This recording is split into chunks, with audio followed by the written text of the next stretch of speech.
Ada soalan dari Bang Baba tadi. Bisa diulangin Bang Baba? Monggo.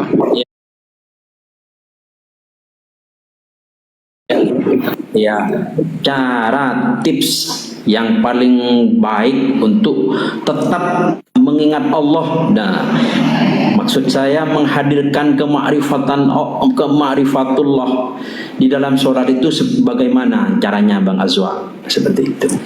Dengan ma'rifatullah. Ma'rifatullah itu ilmunya, pengalamannya disebut ihsan. Seolah-olah melihat Allah, jika tidak dia tahu Tuhan yang melihat. Atau bisa disebut mukasyafah, dia melihat kebenaran Allah dengan sejelas-jelasnya, sehingga setiap masa dia hanya melihat satu keberadaan dan satu kehendak. Dan bisa juga disebut musyahadah. Jadi musyahadah, mukasyafah, ihsan itu ujungnya pada makna satu, melihat kebenaran Allah dengan sejelas-jelasnya. Bila dia melihat kebenaran Allah tentang kewujudannya setiap masa, kehendaknya, maka hatinya pun mengingati Allah. Begitu. Iya, ya kan, tanpa pengetahuan tentang ini kan mustahil kita bisa khusyuk di dalam sholat. Kan seperti itu Bang Azwa. Iya, makanya belajar ma'rifatullah. Ma'rifatullah itu ilmunya, pengalamannya disebut yang tiga tadi. Bila dia mengalami, melihat kebenaran Allah tadi, satu keberadaan, satu kehendak, di mana dia memandang, dia nampak wajah Allah, maka hati dia bisa mengingat Allah. Dan ingatan kepada Allah inilah dibawanya dalam sholat. Bila dia bawa dalam solat secara fokus, dia mengingati Allah, menjadikan dia khusyuk. Kata Imam Ghazali, orang yang khusyuk apabila gerak badan, fikiran, ingatan di satu padukan, diarahkan mengingati Allah. Begitu. Jadi IQ, macam main TikTok,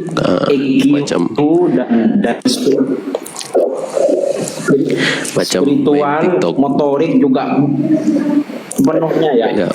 Sederhananya begini, sederhananya begini, macam Bang Baba main TikTok, gerak badan, pikiran, ingatan di satu padukan, ditumpukan ke permainan TikTok, kan jadi khusyuk, sehingga jadi fokus, sehingga tidak perasan siapa yang di kiri, di kanan, jam udah berapa, lepas tuh percakapan orang di sekeliling kita tak berapa dengar. Ya, kalau makin fokus makin nggak dengar ya, begitu. Macam orang main Mobile Legend, saya sering lihat orang main Mobile Legend di kafe, dia kursi jatuh pun dia tak perasan, kawannya udah pulang pun dia tak perasan, kadang-kali dia teriak cakap kotor pun dia nggak perasan ada orang tua di kafe itu dengan anak-anaknya, karena khusyuknya main Mobile Legend. Kalau main Mobile Legend bisa begitu, dalam sholat pun bisa begitu, tapi syaratnya mesti bisa ingat Allah. Kalau kita nggak bisa ingat Allah, susah untuk khusyuk. Begitu.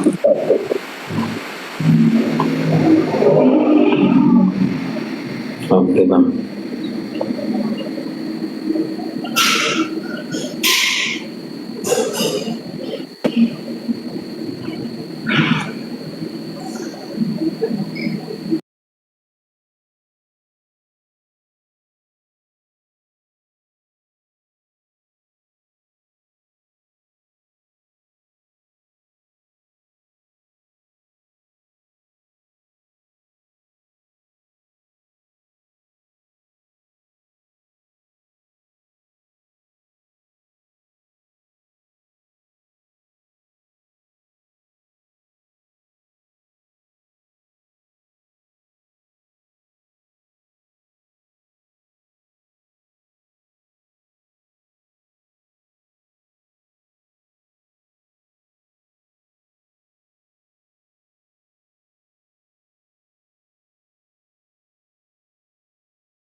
Sesungguhnya Allah itu lebih dekat daripada urat nadi lehermu.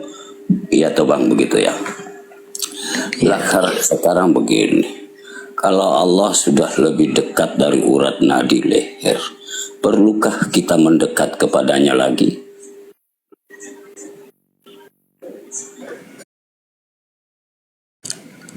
membangun hubungan Bang Hom Pimpa dengan ingatan kepada Allah, kesedaran kepada Dia.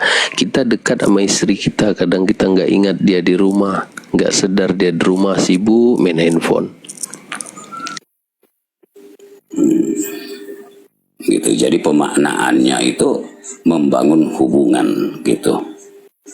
Iya, kan itu ada dalam masalah lizikri ya.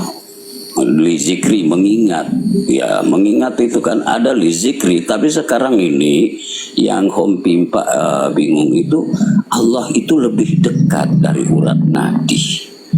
Lawang gimana kita mendekat kepada yang lebih dekat? Ya, itu yang saya katakan tadi ya.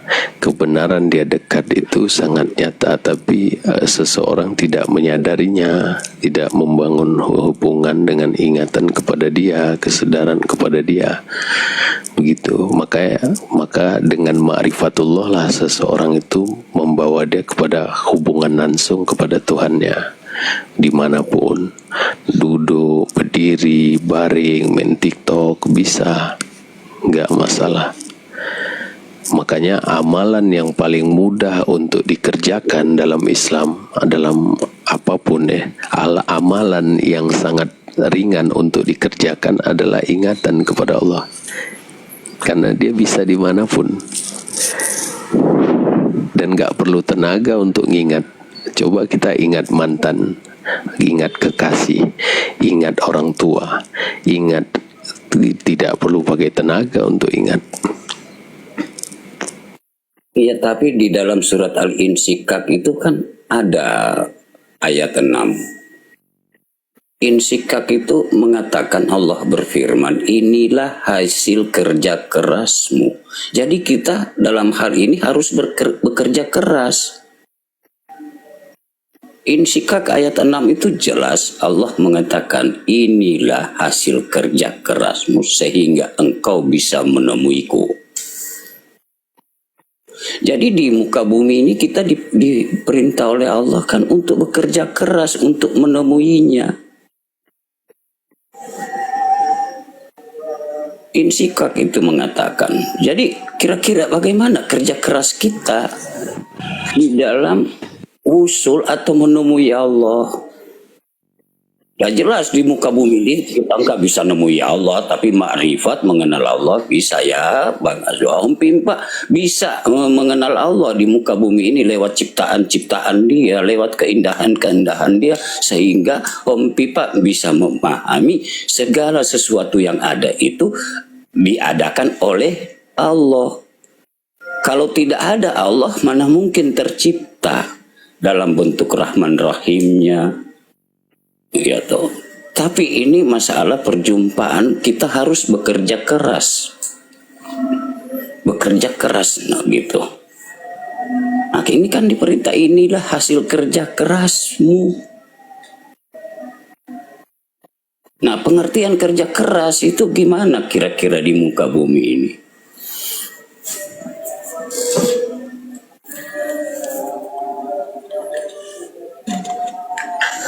Apa makna la haula wala quwata illa billah kalau ada kerja keras kita?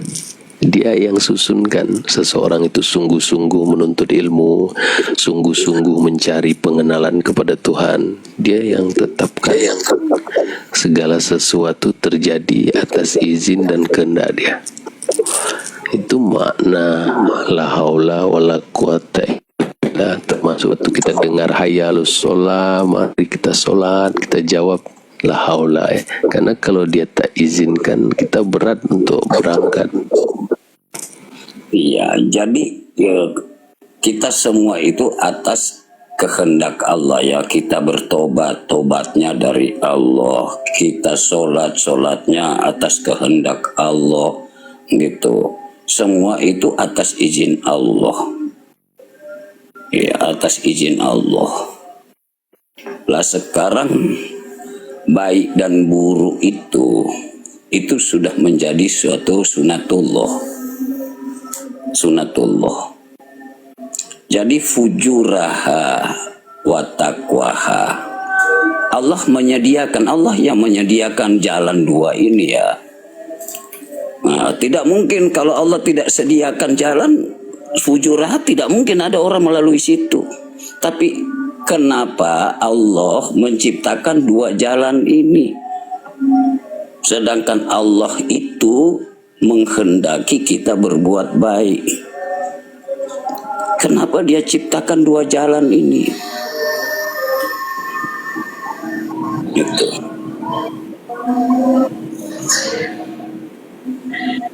Bekerja keras. Di situ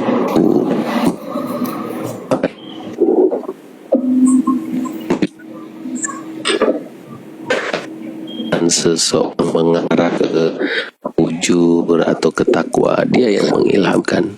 Itu pengakuan Allah dalam Al-Quran. Dia yang ilhamkan orang itu untuk sedar sehingga mengarah kepada ketakwaan. Dia yang mengilhamkan orang itu buat fasik, ya, pikiran-pikiran yang membawa dia jadi marah, jadi bohong. Itu makna in Allah khalaqakum wa ma. Dia yang menciptakanmu maupun kita keenam ya. 7 bagi Allah itu. Jadi Cek. Sinyal Ustaz patah-patah Ustaz.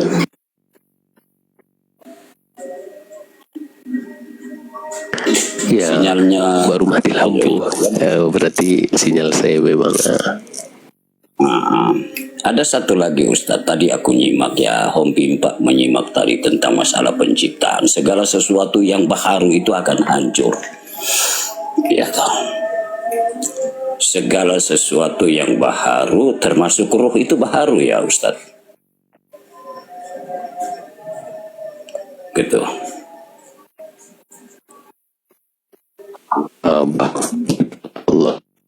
Oh, yang nyeleknya putus-putus.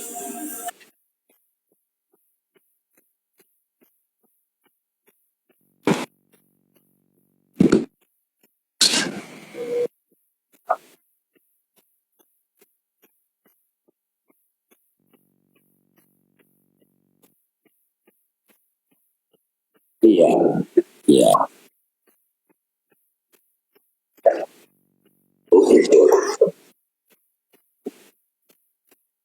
Setiap yang baru bagaimana Bang Bob?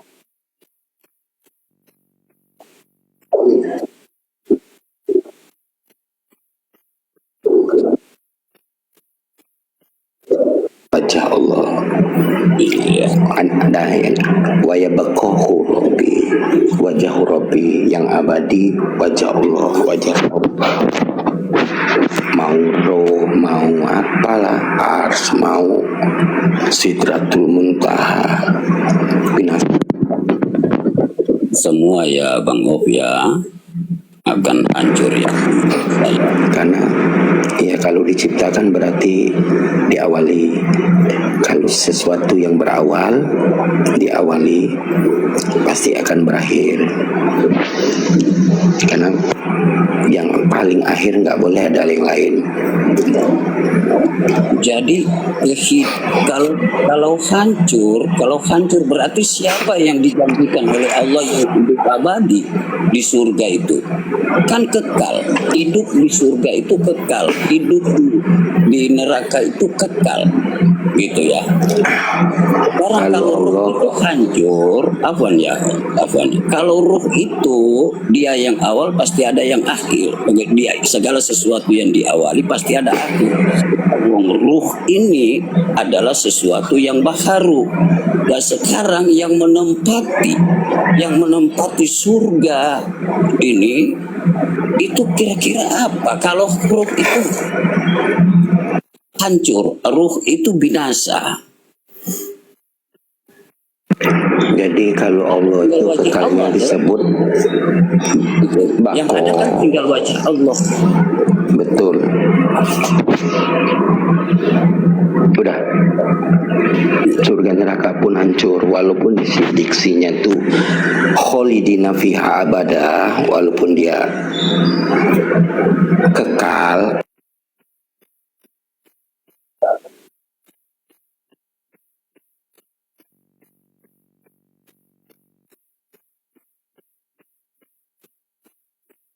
Ya, seperti Allah berfirman, analoginya begini, kamu tinggallah di rumahku selama-lamanya. Masih ada kecuali selama-lamanya. Kalau gempa bumi, rumah itu hancur, rumah itu habis, rumah itu kena longsor, selesai. Jadi abada di situ tuh bukan bako seperti Allah. Kalau Allah sifatnya bako, wujud kidam bako katanya.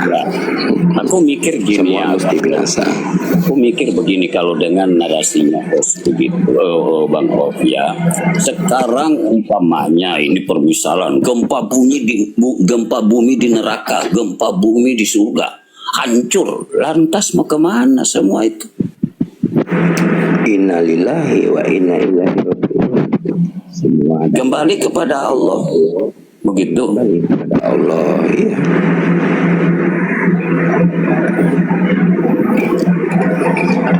Jadi kalau kembali kepada Allah dalam coba bingung Om Pimpa ini.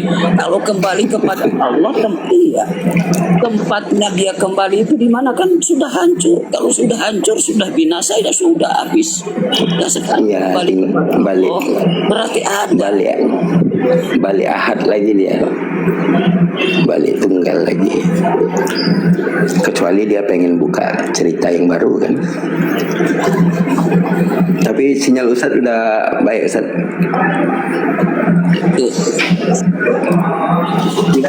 Cek. Baik, koneksi tidak stabil. Patah. Tes. Sinyal kau bagus gak Om Pimpa? Bang Om Pimpa? Ya, Sinyalku baik?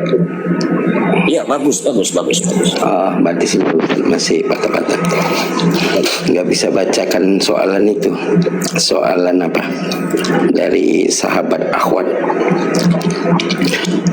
Izin tanya Ustadz, bagaimana cara bisa mengenal diri supaya bisa mengenal Allah lebih dalam?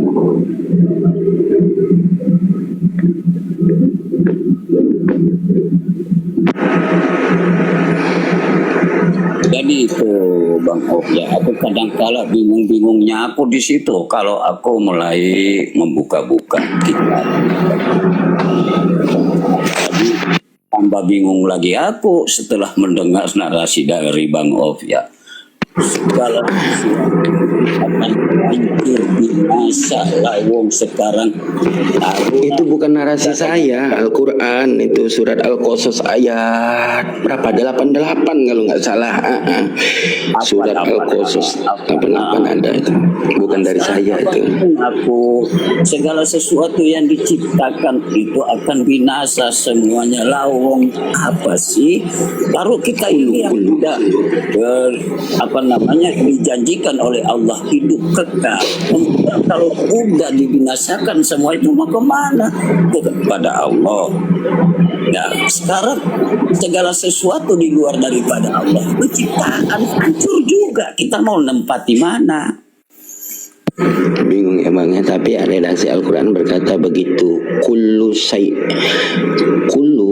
itu segala, tanpa ilat dia, tanpa kecuali. Kalau sudah kullu segala sesuatu, halikun ilahnya Allah wajahu. Ayatnya bunyi begitu. Dia Rahman tuh sama dia wayabako, dia wajah Rob yang kekal, wajah Rob. Itu redaksi Al-Quran. Memang ada surga itu kholidina fiha abada, selamanya abadi. Tapi abada selama-lamanya itu bukan Tuhan baku seperti Allah. Enggak. Jadi dia tuh lama selama-lamanya, ya selagi Allah berkehendak seberapa lamanya hanya Allah yang tahu. Cuman mesti dia berakhir, karena wal awalu wal akhiru. Nggak boleh ada yang awal seperti dia berakhir nggak berakhir, tuh nggak boleh. Oke lah. Oke, udah mulai masuk dalam keterangan dalam. Sekarang udah maksud Allah menciptakan manusia ini untuk apa? Setelah kita berbuat amal soleh, oke, kita dimasukkan ke dalam surga. Oke. Setelah itu dihancurkan surga itu, kita dibinasakan lagi. Ya toh. Yang tinggal ada hanya Allah. Semua malaikat udah punah kan? Ciptaan juga. Malaikat udah punah. Habis. Nah, kira-kira siapa yang akan mempertuhankan dia lagi? Kebenaran itu tanpa ada orang yang mengatakan benar, dia independen tetap benar. Walaupun satu dunia dia mengatakan, ya berarti Tuhan itu dia tetap sebagai Tuhan. Walaupun tidak ada yang mengatakan dia Tuhan, dia nggak butuh kalimat kita. Ini semua terjadi dia menzahirkan rahmatnya kan. Bukan Allah butuh pengakuan hamba, bukan. Jadi dari frekuensi kita, kalau nggak ada makhluk, siapa yang mempertuhankanmu? Itu kan frekuensi kita, dia nggak bergantung kemana. Sedangkan mengikut hadis, bumi cakrawala 7 lapis langit ini di hadapan Allah itu sebiji pasir, sebiji zarah. Tahu luasnya 7 lapis langit ini, cakrawala, bintang-bintang sampai ke nebula itu, kita ini seperti kuman. Nah, itu aja di hadapan Allah sebiji zarah. Apa artinya kita ini makhluk yang bernama manusia ini di hadapan Allah? Aduh, di hadapan cakra semesta aja kita hanya sekecil itu, apalagi di hadapan Allah yang mana semesta ini sebiji zarah. Jadi dia nggak butuh dengan kita, dia menzahirkan rahmatnya. Hidup ini rahmat dia, dan ini pentas sandiwara ilahi. Dengan begitu Bang Prof ya, jadi Pimpa ini mengambil kesimpulan bahwa segala sesuatu akan hancur binasa, meskipun kita yang di dalam surga, meskipun kita yang di dalam neraka. Senang dong orang dalam neraka, tetap akan hancur juga, bebas dari hukuman. Begitu. Ya, karena di situ jelas ya ayatnya, kullu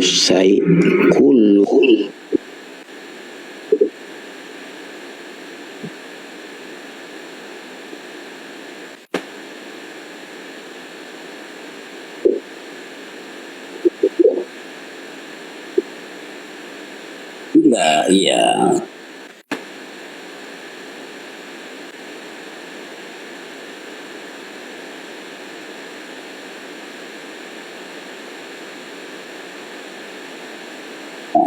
Semuanya kekal. Nah, kalau dia hancur lagi, semua hancur.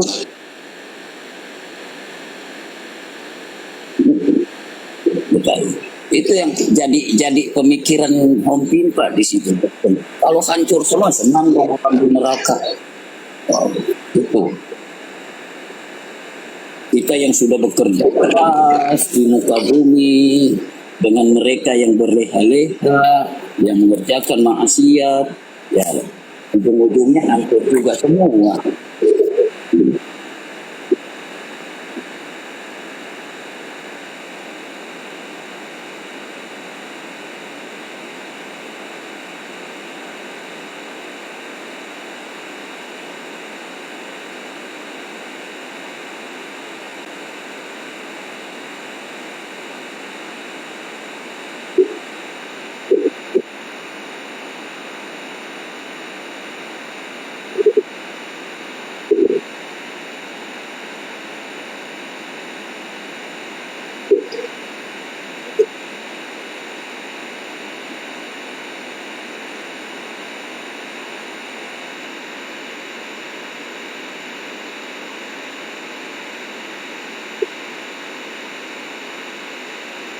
atau berempat mata. Nggak ada manusia itu yang mau jadi jelek, pengen baik, pengen mulia, tapi entah kenapa ada sesuatu faktor yang menghalangi hal itu. Nggak ada manusia ini yang rasio yang normal mau buat jelek, semua pengen mulia, semua ingin baik. Jadi itu ya Om Pimpa ini belajar ya, seringkali kalau ada waktu Om Pimpa juga buka Quran. Ya pelan-pelan lah. Tapi yang menjadi kebingungannya Om Pimpa itu, ini kok nggak kekal, di surga saja nggak kekal, neraka nggak kekal, hancur semua. Lah kemana kita harus pergi kalau semuanya hancur? Dalam pemikiran yang awamnya Om Pimpa, senang dong orang yang masuk neraka ketimbang kita yang sudah susah payah menahan ujian Allah. Waalaikumsalam. Siap. Waalaikumsalam. Sinyal Ustaz tidak baik. Ya lanjut Bang Hum. Waduh, Masih putus-putus, masih kuning. Oh ya.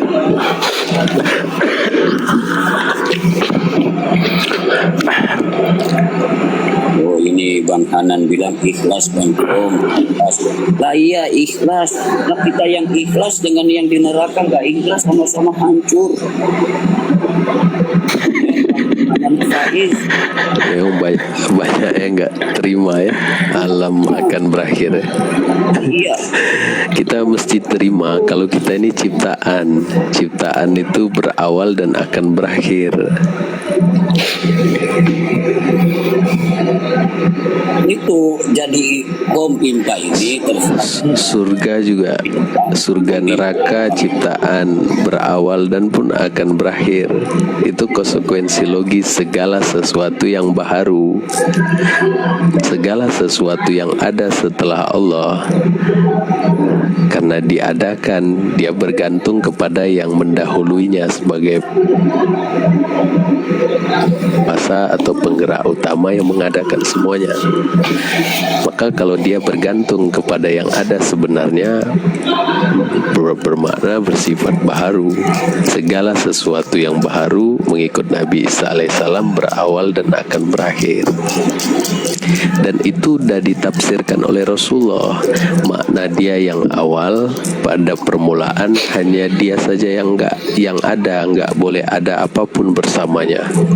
Tiada pun tak ada, kekosongan pun nggak ada, hanya Allah saja yang ada. Nggak boleh ada apapun di sebelah Allah.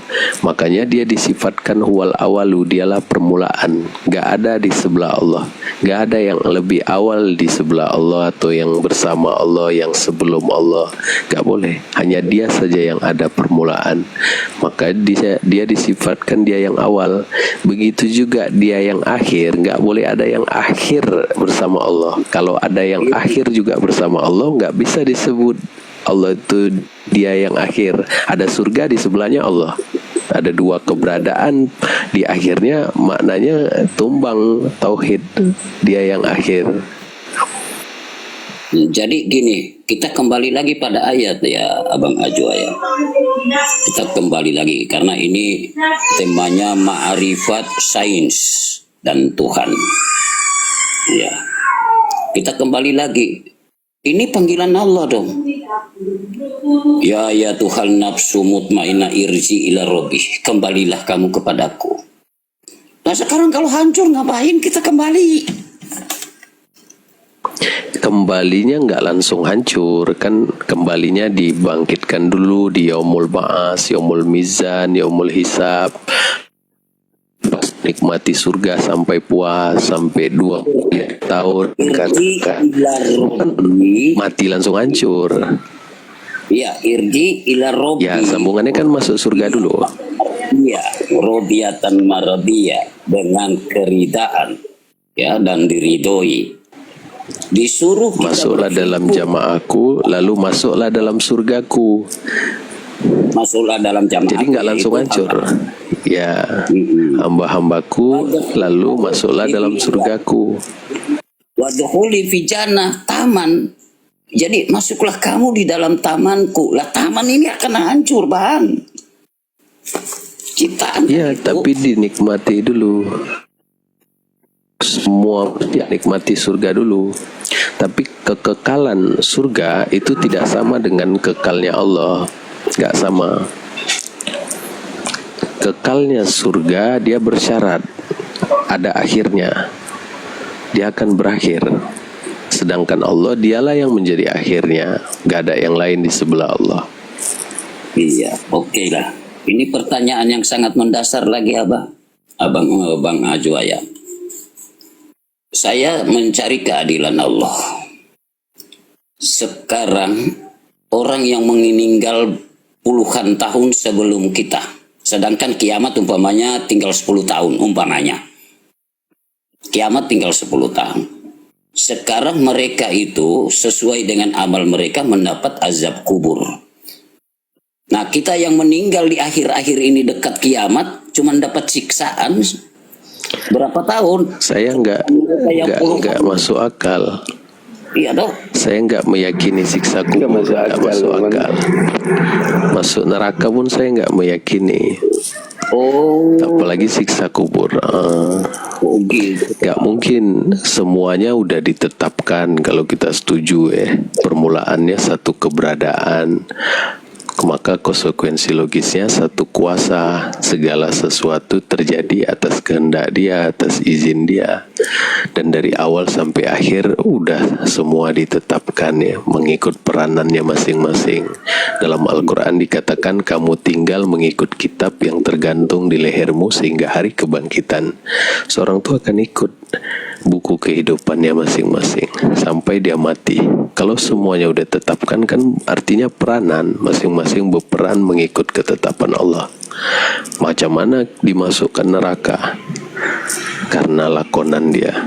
Dan macam mana dimasukkan surga karena lakonan dia. Makanya Rasulullah mengatakan seseorang itu akan masuk surga bukan kena mengena dengan lakonan dia, tapi karena rahmat Allah.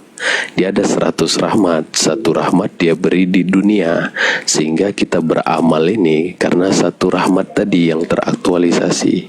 Sedangkan ada 99 rahmat lagi yang dia berjanji akan dia berikan di akhirat. Dengan rahmat itulah kita masuk surga, bukan karena amalan baik maupun buruk. Jadi neraka dan surga disampaikan dalam Al-Quran sebagai motivasi, bukan benar-benar dia marah, dia benci, atau dia dendam. Semua kehendak dia, macam mana dia marah atas apa yang dia mau sendiri. Allah yang mau orang itu jahat, kenapa Allah marah-marah? Gak masuk akal. Iya, kan aku ndak minta diciptakan.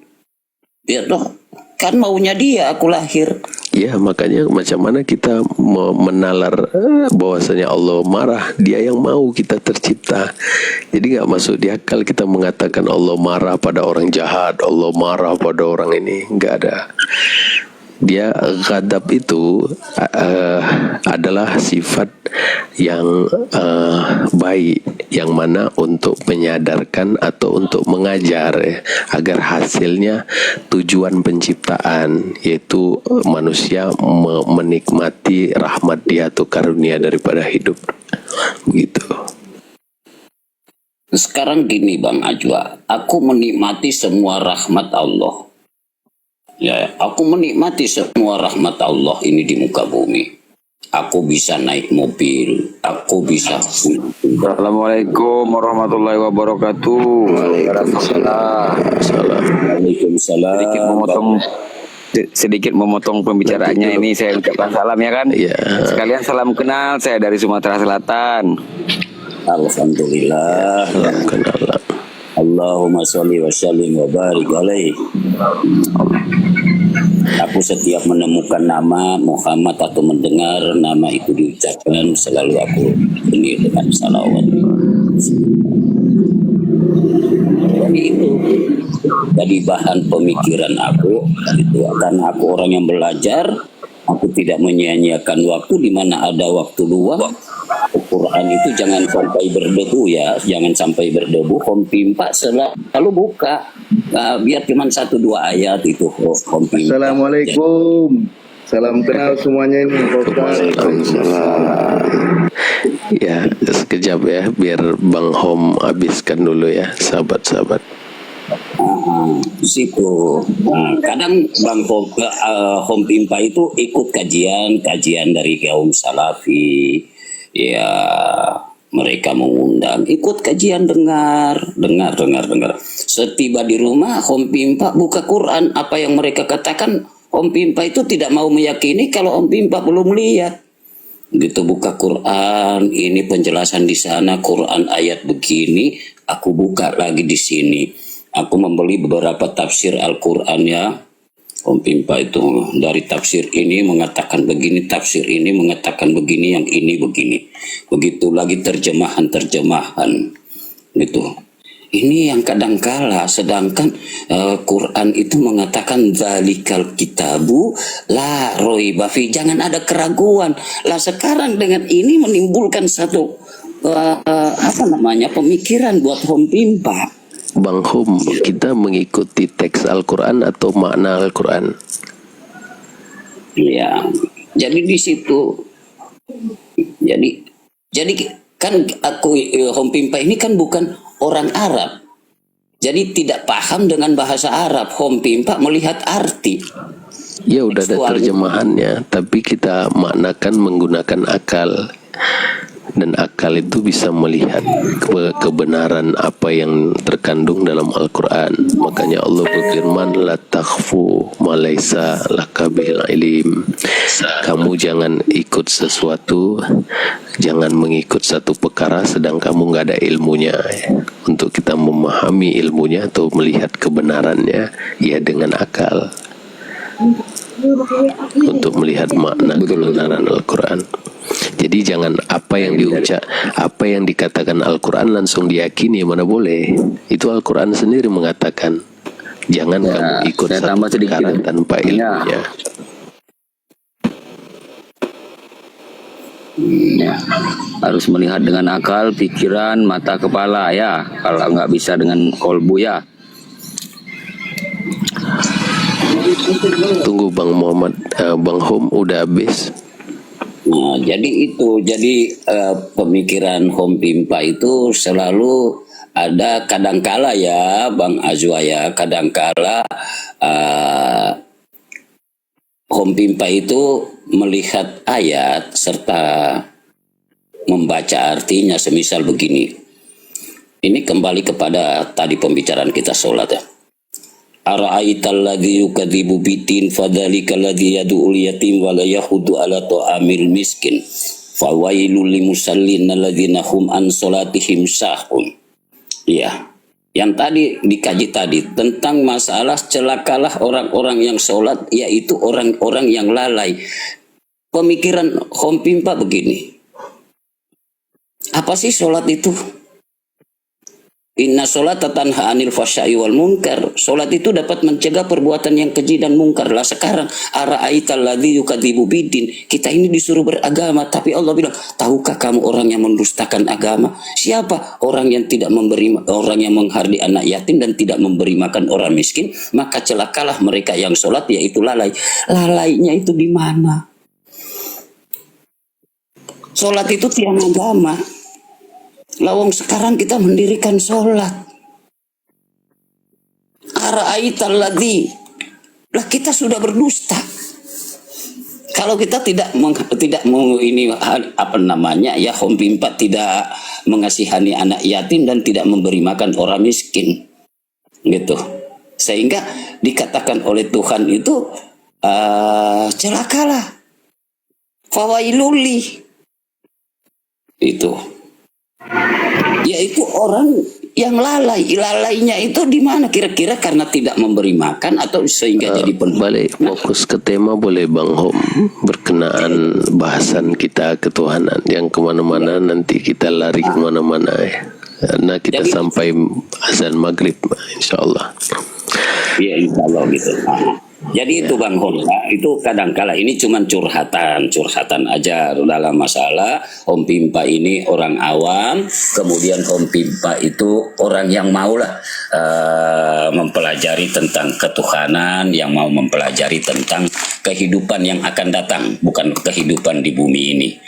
Nah gitu, makanya Om Pimpa itu membeli Quran itu dari berbagai macam penafsiran, ada jala-jala lain gitu.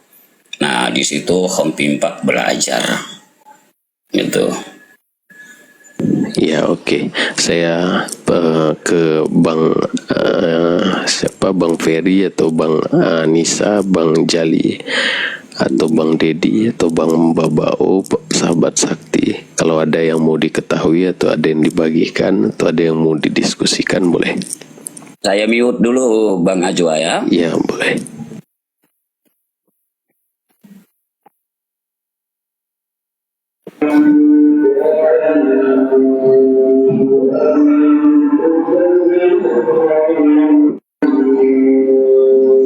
Gimana Bang Baba yang udah buka mic?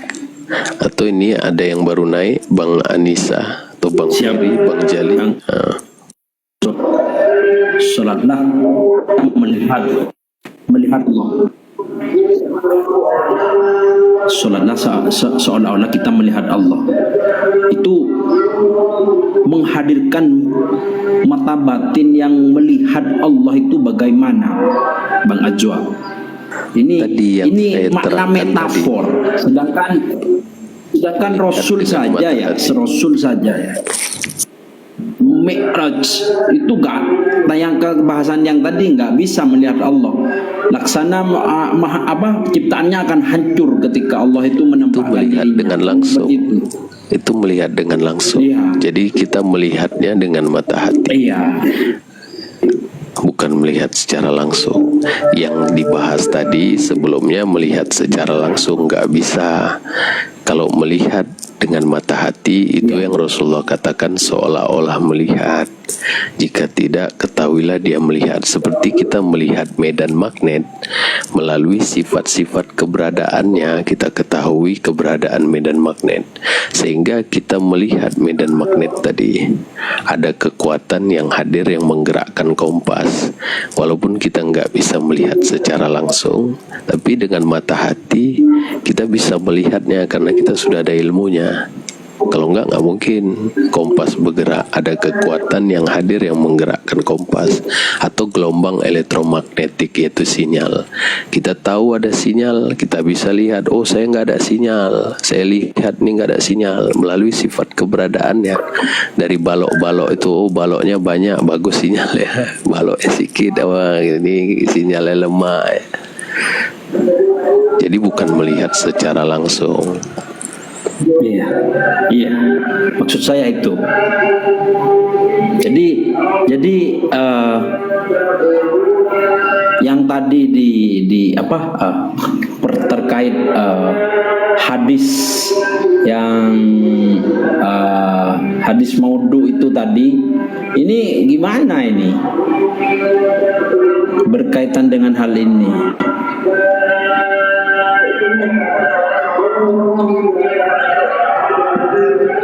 Menurut Bang Azwa tentang Nur Muhammad itu tadi.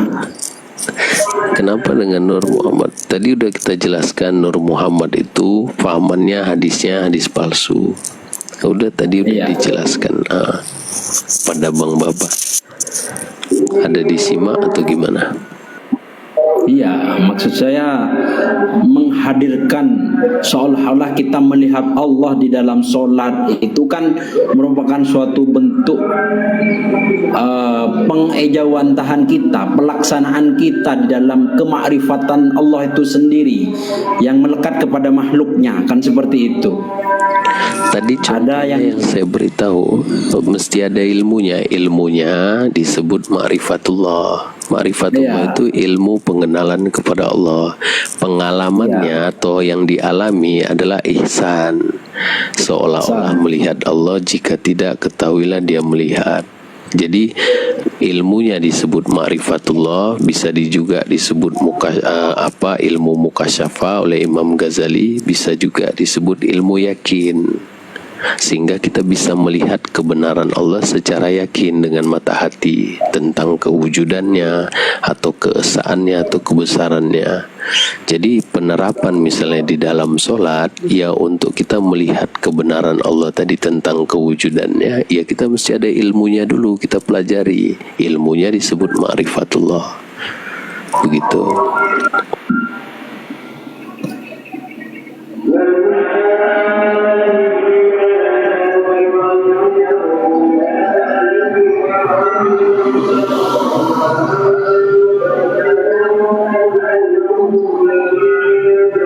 Baik Bang Azwa. Ya, ada yang lain sahabat-sahabat boleh. Bang Jali atau Bang Anissa. Assalamualaikum Bang. Ya, baru ini nongkrong lagi Bang, biasa malam. Salam kenal ya semuanya, saya dari Medan. Ya, Ada, Jali. ya Bang, ada sedikit pertanyaan ini Bang Azwa. Ya, Celakalah bagi orang yang sholat. Pertanyaannya Bang, bagaimana sih cara mudah menjaga konektivitas kita terhadap kehambaan kita terhadap Allah dalam pekerjaan kita sehari-hari Bang? Dimana kadang-kadang kita banyak tuntutan keluarga, banyak kesulitan, sehingga di saat kita berhasil, kita sering lupa Bang, bahwasanya Alhamdulillahirrabbilalamin, yang wajib dipuji itu hanya Allah. Kadang-kadang saya merasa berhasil, akibat saya ini jago, akibat saya pintar gitu Bang. Saya sering lalai di situ Bang. Jadi yang keduanya, apakah celakalah bagi orang yang sholat, kecelakaan itu hasil dari konektivitas kegiatan kita terhadap seluruh alam, atau kecelakaan itu sebuah bentuk ujian yang diberikan Allah atau dari diri kita sendiri? Itu Bang. yaitu yang selalu kita bahas di sini.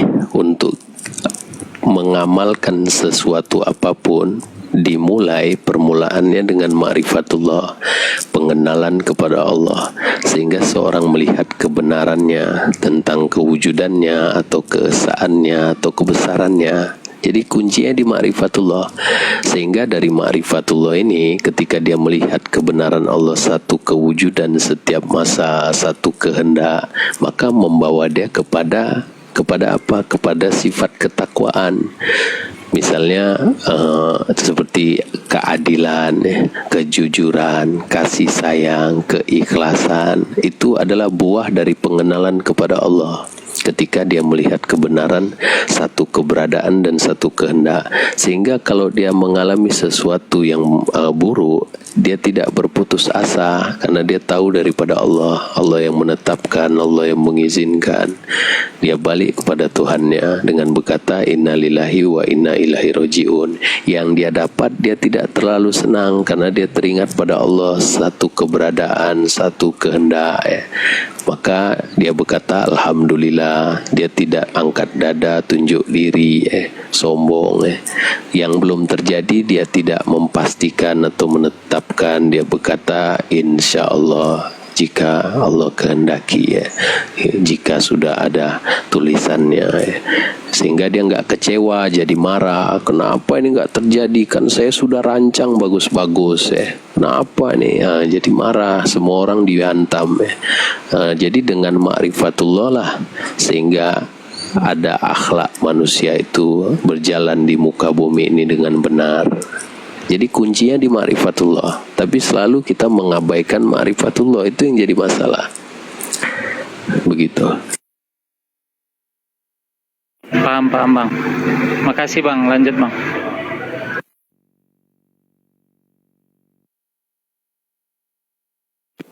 Assalamualaikum Ustadz Ajwa, masih ada waktu Ustadz? Waalaikumsalam Bang Ferdi. Masih sampai jam 6, mungkin jam 6 lebih sedikit. Iya, izin Ustadz, berkaitan dengan pertanyaan saya yang semalam Ustadz, yang sempat terhalang semalam mengenai kehendak Tuhan dan manusia Ustadz. Ya. Ada kejanggalan sedikit nih tentang keyakinan yang saya cerna ini Ustadz, mengenai sifat maha mengetahui Allah ini Ustadz. apakah dia terikat dengan sifatnya Ustaz? Sedikit janggal gitu dari renungan. Seperti Tuhan itu dikendalikan sama sifatnya. Nah, Itu sifat renungan itu, pertama ya Ustaz ya. ya, satu dulu Sama ya. izin satu lagi Ustaz.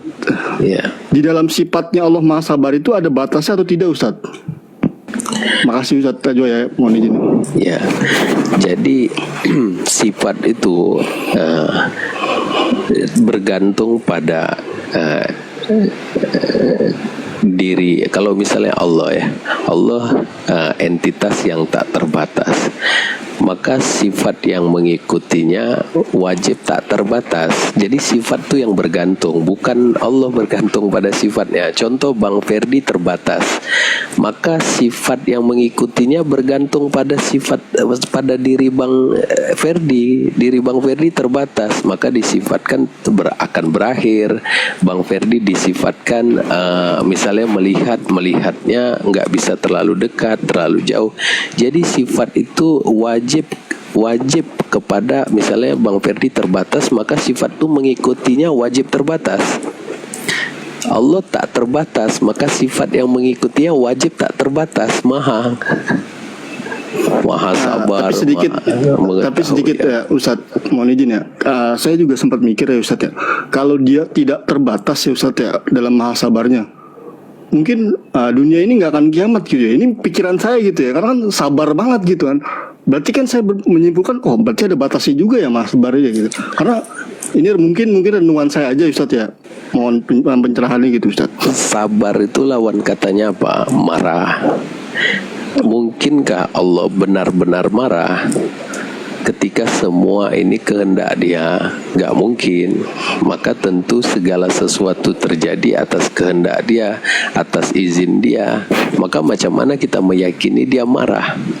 Benar-benar marah. Maka konteksnya apa? Untuk mengajar ya. Jadi segala sesuatu yang dia buat ini adalah bentuk kebijaksanaannya. Sabar disempurnakan dengan kebijaksanaan, baik disempurnakan dengan kebijaksanaan. Jadi sifat-sifat yang lain disempurnakan dengan kebijaksanaan. Bang Ferdi kalau sabar tapi nggak bijaksana, ya nggak sempurna bentuk kesabaran itu. Bang Ferdi baik tapi tidak disertakan bijaksana, maka baik aja mau orang pakai jual narko, duduk sama dia, kan jadi masalah. Oh, kalau Bang Ferdi penyayang, maka nggak ada kebijaksanaan, sayang aja semua kirim lop-lop pada istri orang, kan jadi masalah. Jadi pemaknaan sabar, maha baik, maha pengasih, maha penyayang, kita jangan lupa kepada sifat kebijaksanaan dia. Jadi tidak lepas dari kemahabinya. Jadi segala sesuatu yang terjadi ini adalah bentuk kebijaksanaan dia dan mengandung faedah, manfaat, kebaikan, kegunaan, pelajaran, begitu. Dan nggak mungkin kita mensifatkan Allah dia benar-benar marah. Kalau dia dikenal maha sabar, maka nggak mungkin dia dikenal maha marah atau hilang kesabarannya marah-marah. Tapi kenapa dia buat tsunami, gempa bumi? Itu bentuk kebijaksanaan untuk mengajar dan untuk menyadarkan. Kalau dia memang maha baik, kenapa dia buat tsunami sampai patah-patah tulang orang? Adakah benar dia mengalami rasa sakit? Kita mesti teliti level rasa sakit. Kalau dia terlampau sakit, dia akan dipingsankan oleh Allah. Itu menunjukkan dia maha pengasih, maha penyayang. Kalau dia terlalu sakit, maka hilang kesadarannya, Allah matikan. Makanya Allah berfirman, dia tidak menguji seseorang di luar batas kemampuannya. Tidak ada manusia yang mengalami sakit sesakit-sakitnya. Kalau dia nggak tahan, akan dimatikan. Itu bukti sifatnya tetap maha sabar, maha pengasih, maha penyayang, maha baik. Yang kita lihat ini bentuk kebijaksanaan yang sangat mendalam, sehingga sebagian orang sukar memahaminya. Sehingga kita bilang dia jahat. Oh, kalau dia buat ada miskin, ada kaya, nggak adil, kita bilang. Padahal itu bentuk kebijaksanaan yang mendalam. Kalau dia buat ada tsunami, gempa bumi, wah Tuhan marah. Karena kita nggak mengerti kebijaksanaan yang sangat mendalam begitu. Ketika dokter mengamputasi kaki seorang, kita bilang dokter jahat kalau kita nggak ngerti. Padahal orangnya baik, cuman dia ada bijaksana untuk kebaikan orang itu. Begitulah. Oh, bisa dijadikan, bisa dibilang maha mengetahuinya itu perannya. Sifat itu termasuk peran atau tujuan, Ustaz? Izin, Ustaz. Sifat itu mausuf pada dirinya. Sifat dan dirinya itu nggak boleh dipisahkan.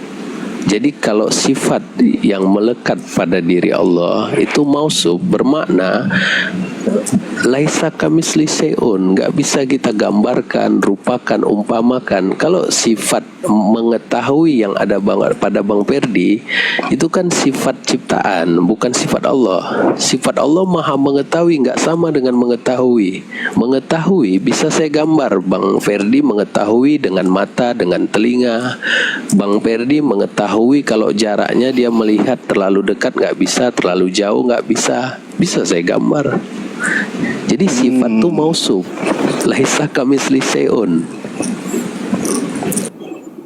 Ya, jadi soalnya saya mendengar pandangan ada orang lain bilang gini, Ustadz, mengenai apa tadi? Maaf.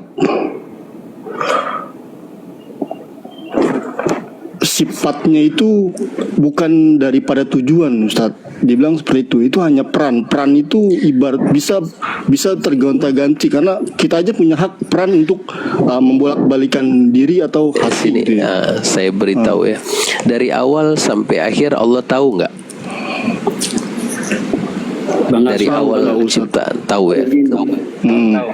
Dia tahu, iya, Bang Baba. Saya bersyukur bisa ikut bagian dalam grup live Bang Azwa, dan saya mohon izin untuk keluar dulu karena saya Indonesia bagian timur mau azan ini Bang Azwa. Terima kasih Bang Azwa ya. Iya. Sama ini Ustadz izin.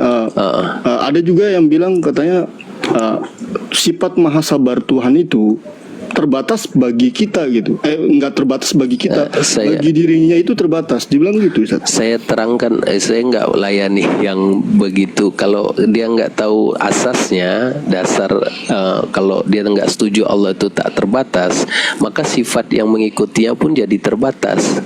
Jadi tak terbatas. Kalau dia katakan Allah itu sesuatu, sifatnya pun jadi terbatas. Jadi itu konsekuensi logis. Saya beritahu Bang Ani, saya berkenaan maha mengetahui. Allah tahu nggak kita hari ini main TikTok? Tahu ya. Kapan dia mengetahuinya? Kapan Allah tahu kita akan main TikTok ini? Sebelum atau 2 tahun ke belakang? Ya, kalau jadi, kita dengar sekejap. Kalau kita katakan setahun ke belakang, maka dia nggak maha mengetahui 2 tahun ke belakang nanti orang permainkan. Berarti kalau sebelum dia tahu, maka sesudah dia tahu nggak? Nggak tahu ya, nanti orang permainkan. Jadi sebelum alam semesta ini dijadikan, dia sudah tahu dan pengetahuan dia tetap sentiasa. Dia nggak masuk dalam ruang waktu. Hari ini dia tahu, besok baru tahu lagi, besok tahu lagi. Oke Ustaz. Tapi saya sempat tanya juga Ustaz, alasan dia bilang kalau bagi dirinya Tuhan itu ada batas. Dia kasih analogi alasannya. Kalau nggak ada batasan buat dirinya itu ya kita ini saking sabarnya dia, kita diampuni terus gitu kan. Nggak kiamat-kiamat yang ada yang dibilang gitu kan. Jadi dia bilang ada batasan bagi dirinya, bagi kita itu memang nggak ada batas. Dia bilang seperti itu, Ustadz. Maha pengampun itu apa maknanya? Dia bisa mengampunkan tanpa mohon ampun. Jadi dia mengampunkan seseorang sehingga seseorang itu terlepas dari hal yang jelek. Itu berkenaan skrip. Kebenaran dia maha mengampun itu tetap maha sabar, maha pengampun, maha penyayang. Itu tetap. Kita jangan masukkan Tuhan itu seperti berperasaan. Kadang-kali dia sabar, kadang-kali hilang kesabarannya, lalu dia marah, lalu suruhnya kita minta ampun. Itu sifat makhluk. Makanya pentingnya memahami asas permulaannya satu keberadaan, dan keberadaannya ya Allah, gak ada apapun bersamanya. dan dia adalah realitas yang sebenar-benarnya nyata, dan dia realitas yang sangat sempurna ya dari semua ciptaannya ya. Maka sifat yang mengikutinya pun sempurna. Maha itu nggak boleh kita masukkan di dalam ciptaan, ruang, waktu. Dia di sebalik semua ciptaan tetap sentiasa mengetahui, sentiasa melihat, sentiasa mengurusi, begitu. Oke. Terima kasih Ustadz Ajwa penjelasannya. Terima kasih banyak. Ya, alhamdulillah. Jadi saya tidak meyakini ya Tuhan disifatkan seperti berperasaan ya. Kadang-kali marah, bisa berubah-ubah ya.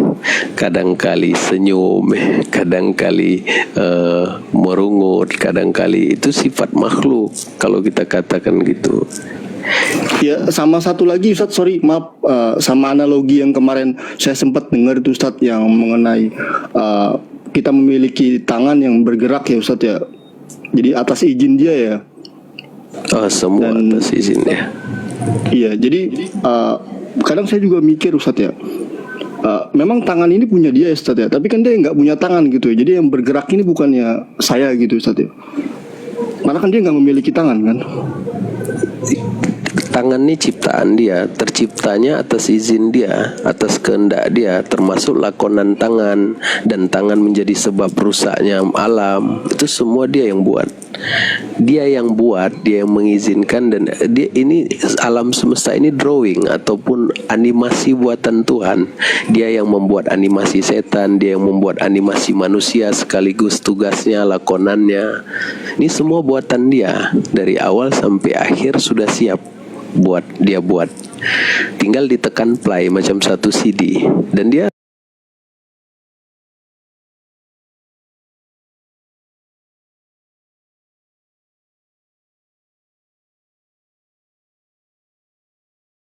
mengandung konsep cerita. Manusia akan menyadari tentang penciptanya, manusia akan ada yang rugi, ada yang untung, manusia akan menyadari hidup di dalam dunia adalah karunia dia, dari satu rahmat dia. Di belakang hari dia akan beri 99 rahmat dia. Itu konsep ceritanya, termasuk desain-desain karakternya, semua udah siap. Oke Ustadz, makasih banyak Ustadz Ajwa. Ya. Tambahan Pak. Jadi apalah tugas kita nih Pak? Gitu aja Pak. Tugas kita hidup macam biasa, lapar makan, ngantuk tidur. Kalau sakit berobat, macam biasa.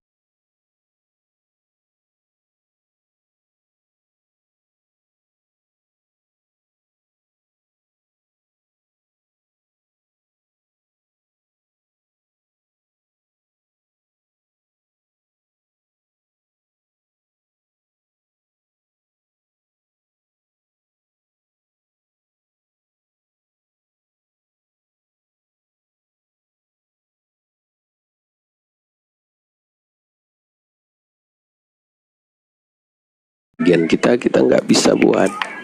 Coba jadi presiden supaya bisa banyak memberi manfaat pada orang. Kalau bukan bagian kita, mana bisa. Untuk jadi presiden syaratnya banyak, mesti masuk politik dulu, mesti berpendidikan dulu, mesti banyak susunannya. Dan syarat itu yang pastikan adalah Allah, nggak ada lain. Jadi sebagai manusia nih Pak, sebagai manusia kan, kalau semuanya sudah ditetapkan, artinya kan seolah-olah apapun yang kita buat ini bebas. Kita cukup bersiap dengan apa yang kau buat, hasilnya begini, baik kau buat, baik kau dapat gitu. Jadi yang sebenarnya itu apakah demikian gitu? Kita udah berpasrah nih. Mengikut Rasulullah, setiap orang sudah ada ketetapannya dan dia akan dipersenang atau dipermudah mengikut bagian apa yang ditetapkan. Abang tanya ini pun udah ditulis, makanya muncul tulisan itu udah tetap, nggak bisa berubah. Kalau ada yang Allah ubah suai, itu sifat yang mustahil. Semacam manusia, dia udah buat lalu dia perbetulkan lagi. Itu kan nggak hebat namanya, manusia sifatnya lemah. Allah apa yang dia tetapkan itu tetap, nggak boleh berubah. Termasuk perubahan itu pun tetap. Memang dia dalam pengetahuan dia dan udah beres semua segala sesuatu itu ditulis. Iya. Karena saya kadang coba menantang gitu Pak. Menantang saya ini seharusnya kesadaran saya gimana? Coba saya tantang. Jadi Udah dalam hati saya ditulis ini juga. dalam hati saya ini cuma berkata, ya udah coba aja buat, rupanya benar-benar nggak jadi dia Pak. Ya, orang nggak percaya takdir pun mengatakan aku nggak percaya takdir. Itu adalah takdir. Itu adalah takdir, dia ditulis, dia nggak percaya takdir. Sehingga kita nggak mengutuk-ngutuk dia. Itu keputusan Allah. Kita sampaikan aja dengan terang. Jadi kita nggak jadi marah-marah sampai simpan di hati, benci. Nah, insya Allah dengan menyadari kehendak dia, keberadaan dia, kita nggak jadi zalim akhirnya. Bila ada orang mencuri, kita bisa berlaku adil, panggil Pak Polis, karena itu pun keputusan Allah. Nggak kita pukuli dia sampai mati di situ. Jadi dengan memahami ma'rifatullah banyak faedahnya. Iya. Kira Pak. Tapi kalau nggak memahami agama itu yang jadi banyak masalah ya. Orang curi ayam dihantam dia sampai mati, ya itu yang kesian.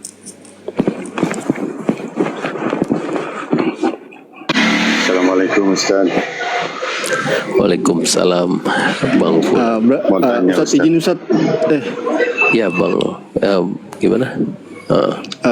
Berarti kalau boleh sedikit lagi Ustaz, tujuan dari sifat Maha Pengasih, Penyayang dan Maha Mengetahui itu tujuannya apa Ustaz ya? Tujuan dia itu. Kita tahu Maha Pengasih, dia Maha Penyayang.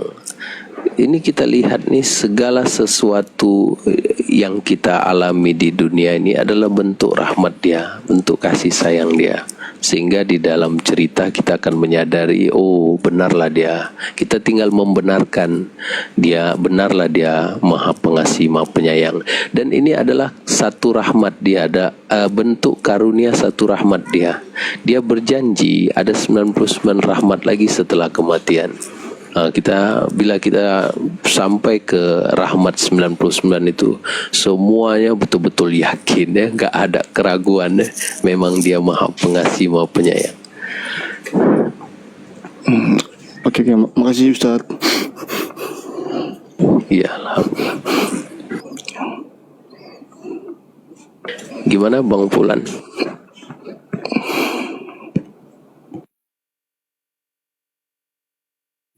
Halo Bang Pulan. Iya Ustaz. Izin tanya nih Ustaz. Berkaitan kelanjutan Ustaz. Tentang ini Ustaz, jiwa dan nyawa dan Ustaz. Boleh kan Ustaz? Iya. Jiwa ini kan hidup di Ustaz. Dan nyawa ini kan include pada jasad. Pertanyaannya, apakah ruh ini termasuk nyawa juga Ustaz? Apa gimana? Sama-sama lain ya. Kalau kita lihat penerangan yang jelas kita dapat, bila jasad itu terbaring, itulah nyawa itu bersama jasad. Bila kita tidur, jiwa itu loh dalam genggaman Allah.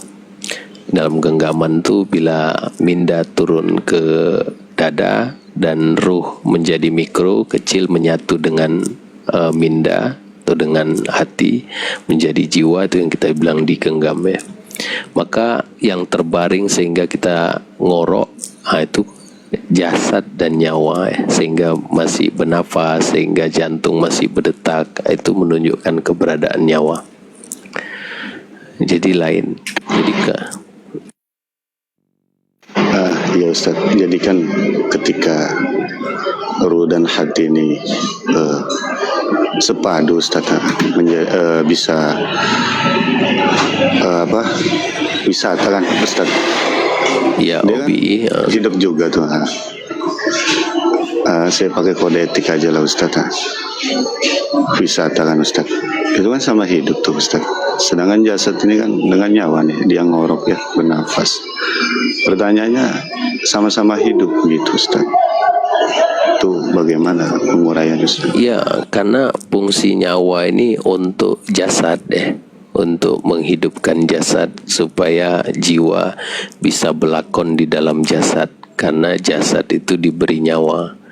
Macam satu mobil di engine-nya dihidupkan dulu baru manusia itu boleh mengendarainya. Jadi nyawa yang kita bahas ini nyawa yang fungsinya untuk jasad sedangkan jiwa ini dia sendiri. Jiwa ini hati dan roh menjadi satu dia bisa OBI kemana-mana. Kalau kita mau masuk lebih halus lagi, itu nanti ke sana arahnya. Adakah jiwa ini juga tentu dihidupkan Allah ya? Tapi adakah kita bilang ada anasir lagi di jiwa ini yaitu nyawa? Itu belum ke sana sampai terang lah. Kita pembahasan kita masih di jasad, nyawa, ruh dan hati. Jasad dan nyawa ini nyawa di sini fungsi untuk menghidupkan jasad agar bisa dikendarain di dunia. Begitu.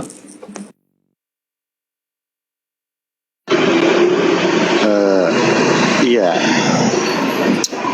Dia kan sama-sama hidupnya Ustadz ya kan. Jadi poinnya intinya dihidupkan juga ya Ustadz. Begitu Ustadz. Ya, tapi kita sebut nyawa, saya belum dapat informasi yang jelas. Jiwa ini kita bisa sebut dia bernyawa atau tidak bernyawa atau gimana. Saya belum dapat penerangan dengan jelas. Yang disebut nyawa dalam bahasan spiritual dalam Islam, terutama nyawa yang ada pada jasad nih, sehingga jasad nih bisa dikendarai ya, karena fungsi dari nyawa tadi. Begitu. Baik Ustaz. Makasih Ustaz. Saya izin turun ya Ustaz. Ya. Mau maghrib juga. Makasih Ustaz. Semuanya assalamualaikum. Waalaikumsalam. Saya turun juga ya Pak. Makasih banyak semuanya ya. Maaf lahir batin. Iya. Bang Jali ya. Oke, sahabat-sahabat, kita berhenti juga di sini kalau nggak ada apa-apa lagi. Ya Bang Azwa, afwan ya untuk semua, aku nyuwun pamit ya, aku mohon pamit. Ya, sama-sama semua. Alhamdulillah.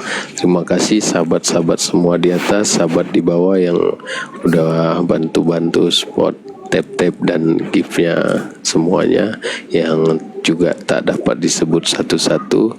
Kita tutup dengan doa kafaratul majelis masing-masing. Assalamualaikum. Waalaikumsalam warahmatullahi wabarakatuh. Waalaikumsalam warahmatullahi wabarakatuh. Terima kasih Ustaz. Kalau perkenalkan, saya murid antum itu yang dengar pun indah. Ayo, Masya Sah-sah Allah. aja gitu. Ya, semua ada hitopnya Gus. Itu ya, semua ada hitopnya. Masya Allah. Alhamdulillah. Tuh. Semua orang tahu, Beb. Memang orang-orang di papan atas ini harus indah, harus rukun. Maka menjadi penentu umat ini ya rukun. Kalau kita melihat Habib Hussein sama Ustadz Rusdi kok debat mulu, kan kita juga gelisah orang awam ini kan. Tapi yang kita saksikan itu keindahan terus loh, seru ya. Ayo, Masya Allah. Alhamdulillah. Iya. Ya, berangkatnya kan syariat Ustaz Wildan. Kita kan harus ikut syariat kan. Jadi buka room, bagaimana roomnya ini sesuai dengan syariat. Nggak debat gitu. Dapatnya dapat ilmu, rukun, saling menghormati, jaga lisan, kan begitu. Ya macam-macam sih, macam-macam. Ya kalau di room saya debat, kapasitasnya debat seperti apa Ustaz? Nggak punya ilmu kok debat ya.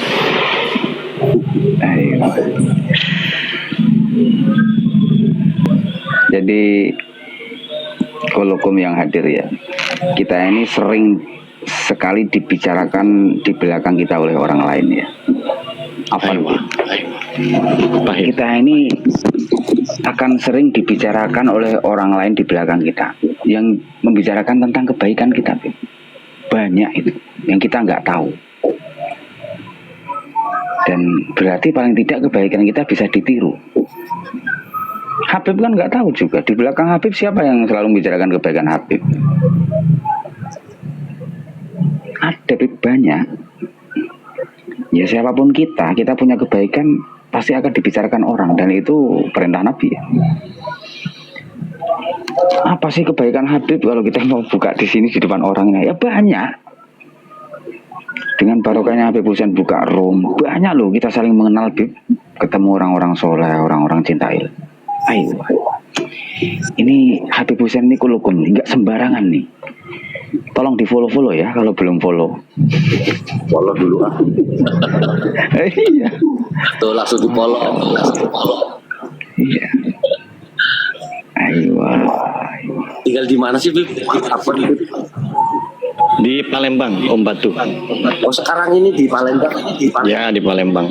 Alhamdulillah. Siap. Kalau Gus minta di Bekasi ya Gus? Bekasi. Iya. Saya di Bogor. Insya Allah, alhamdulillah. Bogor dekat Ustadz Rusti itu.